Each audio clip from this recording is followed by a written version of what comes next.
pertanian pernah menjadi denyut nadi dan jantung kehidupan masyarakat pedesaan. Sawah bukan hanya sekadar lahan produksi pangan, melainkan identitas sosial dan ekonomi yang diwariskan secara turun-temurun. Namun hari ini, muncul fenomena yang mengkhawatirkan dan meresahkan. Semakin banyak anak muda tidak lagi ingin bertani.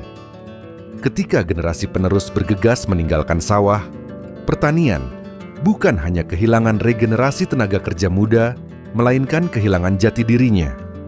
Bila ini dibiarkan terus-menerus, Indonesia akan menghadapi alarm krisis identitas pertanian, dan kita tampaknya belum siap menghadapinya.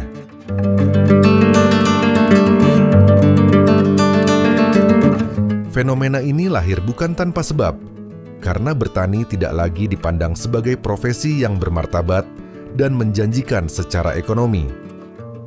Anak-anak petani tumbuh menyaksikan sendiri orang tua mereka bekerja dari matahari terbit hingga petang tanpa menghiraukan panasnya terik matahari dan dinginnya hujan, kondisi cuaca yang tidak menentu, harga gabah yang jatuh, biaya produksi yang tinggi, serta ketergantungan pada tengkulak sehingga terjadi kemerosotan ekonomi petani.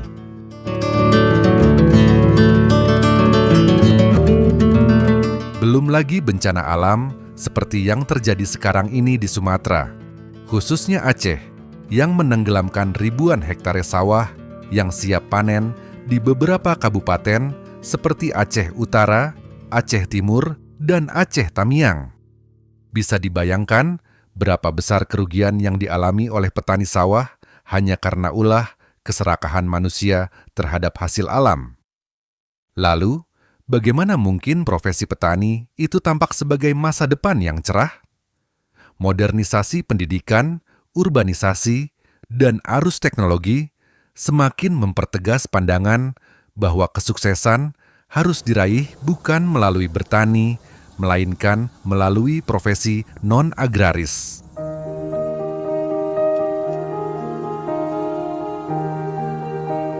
Berdasarkan pengalaman di lapangan, orang tua tanpa sadar juga mendorong anak-anak mereka menjauhi sawah.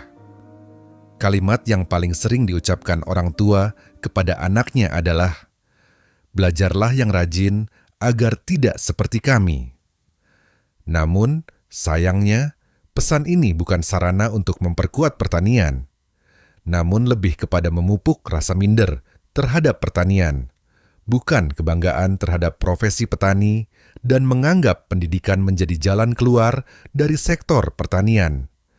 Bertani sebenarnya itu profesi yang menjanjikan jika ditinjau dari aspek ekonomi, pendapatan masyarakat akan meningkat pesat jika harga jual gabah lebih tinggi dibandingkan harga produksi. Ironisnya, harga jual gabah yang diterima petani kerap tidak mampu menutupi biaya produksi. Meskipun pemerintah telah menetapkan harga dasar gabah minimal Rp6.500 per kilogram, praktik di lapangan menunjukkan harga sering ditekan jauh lebih rendah karena dominasi tengkulak dalam rantai distribusi. Situasi ini semakin parah saat panen raya, ketika harga gabah jatuh ke kisaran Rp5.500 per kilogram sampai Rp6.000 per kilogram, sehingga keuntungan petani semakin menipis, bahkan berpotensi merugi.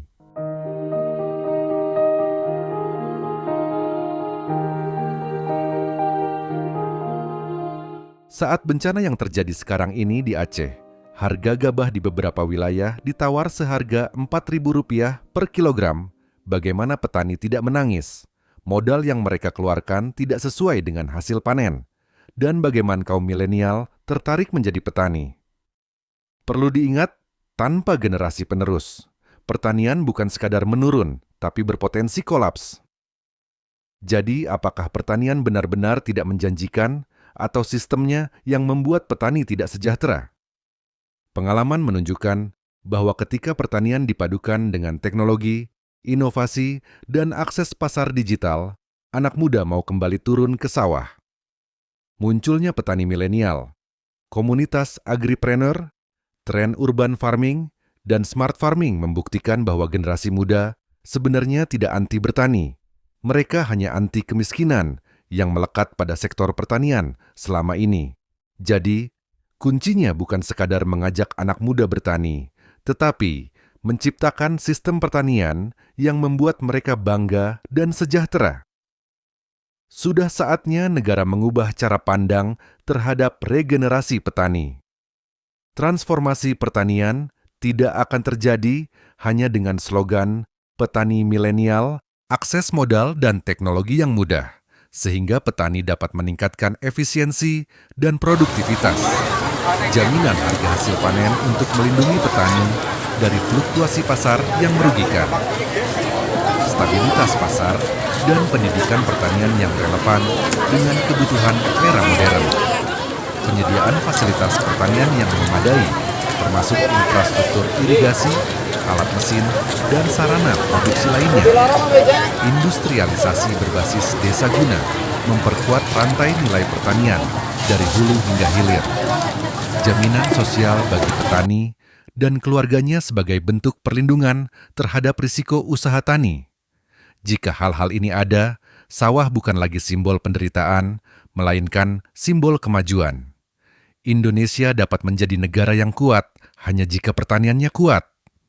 Dan pertanian hanya akan kuat jika anak-anak petani masih ingin bertani. Bila generasi penerus terus menjauh, kita akan menghadapi masa depan pangan yang genting, bukan karena lahan habis, tetapi karena pewarisnya hilang.